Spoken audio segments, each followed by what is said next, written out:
Assalamualaikum warahmatullahi wabarakatuh. Perkenalkan, nama saya Inayatullah selaku moderator dari kelompok 7 yang bertugas mengatur jalannya presentasi hari ini. Di sini saya ingin memperkenalkan anggota kelompok 7, yaitu ada Laila Solihat, Isyana Dinda Nadifah, Nurafa Firial, dan Tasya Ferdinanda Tiko. Selanjutnya, materi yang akan dibahas yaitu macam-macam pendekatan yang digunakan dalam mengkaji puisi. Baik, pemaparan materi yang pertama akan dibacakan oleh rekan saya yaitu Nurafa Firial. Kepadanya saya persilakan.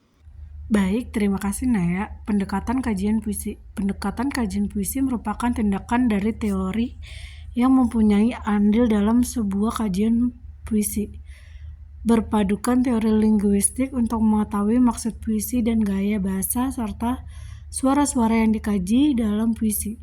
Berdasarkan aliran, pendekatan kajian puisi digunakan sebagai usaha membuktikan keindahan bahasa yang universal dalam sebuah puisi yang memperlihatkan kebolehan penyair mengelola bahasa, memperhalusi serta menerap daya kreatif dalam menyampaikan maksud bahasa yang digunakan.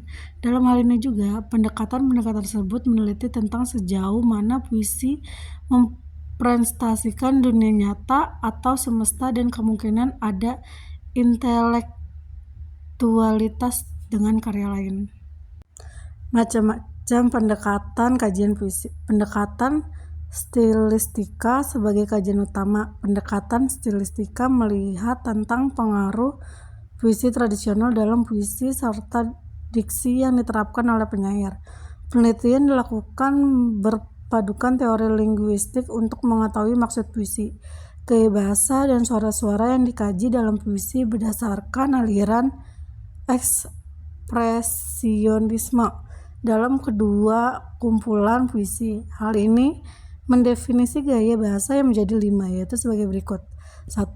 Ilmu tentang gaya bahasa. 2. Ilmu tentang interdisipliner antara linguistik dengan sastra. 3. Ilmu tentang penerapan kaidah-kaidah linguistik dalam penelitian gaya bahasa. 4. Ilmu yang menyelidiki pemakaian bahasa dalam karya sastra. 5. Ilmu yang menyelidiki pemakaian bahasa dalam karya sastra dengan mempertimbangkan aspek-aspek keindahan sekaligus latar belakang sosialnya. Saya akan melanjutkan menjelaskan materi kami yang berikut, pendekatan semiotik. Pendekatan semiotik merupakan salah satu kritikan yang penting dan populer dalam bidang bahasa dan kesusastraan. Pendekatan ini atau kritik ini menggunakan prinsip-prinsip teori semiotik sebagaimana yang dikemukakan oleh beberapa tokoh seperti Ferdinand de Saussure, Sander, Peirce, Michael Werther, Umberto Eco, Juri Lotman, dan lain-lain. Pendekatan ini menitik beratkan soal kebahasaan dengan penumpuan kepada mencari dan memahami makna menerusi sistem lambang atau sin dan perlambangan dalam teks. Asas kepada kritikan ini ialah kepercayaan bahwa makna bahasa ditandai dengan sistem lambang dan perlambangan. Lambang dan perlambangan ini pula mempunyai hubungan dengan psikologi manusia dalam sebuah masyarakat. Yang berikut pendekatan sosiologi. Sosiologi berasal dari bahasa Latin yaitu socius yang berarti kawan atau teman, sedangkan logos berarti ilmu pengetahuan. Walaupun banyak definisi tentang sosiologi, namun umumnya sosiologi dikenal sebagai ilmu pengetahuan tentang masyarakat. Sosiologi mempelajari masyarakat, meliputi gejala-gejala sosial, struktur sosial, perubahan sosial, dan jaringan hubungan atau interaksi manusia sebagai makhluk individu dan makhluk sosial. Sosiologi memiliki berbagai paradigma untuk mengkaji suatu masalah, sehingga sosiologi merupakan ilmu sosial yang berparadigma ganda. Selanjutnya akan dilanjutkan oleh rekan saya. Pendekatan psikologi. Psikologi sastra adalah salah satu dari macam-macam psikologi khusus yang merupakan kajian sastra dalam memandang karya sastra sebagai aktivitas kejiwaan.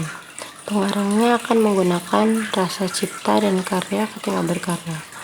Hal serupa juga terjadi pada pembaca dalam menanggapi karya tersebut yang tidak lepas dari kejiwaan masing-masing. Sastra adalah gambaran nyata pada kehidupan seseorang mengenai perjalanannya dengan berbagai masalah yang terjadi. Untuk itulah, sastra dipandang sangat berguna karena di dalamnya terkandung berbagai gagasan berupa ajaran, petuah, dan juga pengetahuan. Baik, terima kasih Isyana. Selanjutnya yaitu ada pendekatan kesejahteraan. Pendekatan kesejahteraan memuat tentang syarat dasar bahwa karya sastra adalah fakta sejarah karena merupakan ciptaan manusia pada suatu zaman yang membawa semangat pada zaman tersebut. Masa lalu, masa kini, dan masa depan adalah urutan kontinuitas yang tak akan pernah terputus. Realitas sejati yang ada dalam ruangan waktu di masa lampau menghilang dan datang silih berganti, yang kemudian melahirkan realitas sejati baru, yang kemudian digantikan oleh realitas yang lebih baru lagi. Semua hal tersebut terekam dan mempengaruhi penciptaan karya sastra, karena sastrawan adalah bagian dari realitas zamannya. Selanjutnya saya kembalikan kepada moderator.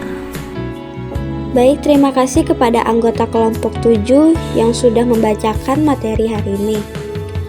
Selanjutnya, saya akan membacakan simpulan dari materi ini, yaitu pendekatan kajian puisi merupakan tindakan dari teori yang mempunyai andil dalam sebuah kajian puisi berpandukan teori linguistik untuk mengetahui maksud puisi dan gaya bahasa, serta suara-suara yang dikaji dalam puisi berdasarkan aliran. Pendekatan kajian puisi digunakan sebagai usaha membuktikan keindahan bahasa yang universal dalam sebuah puisi yang memperlihatkan kebolehan penyair mengolah bahasa, memperhalusi serta menerap daya kreatif dalam menyampaikan maksud bahasa yang digunakan. Baik, mungkin cukup sekian pemaparan materi dari kelompok 7.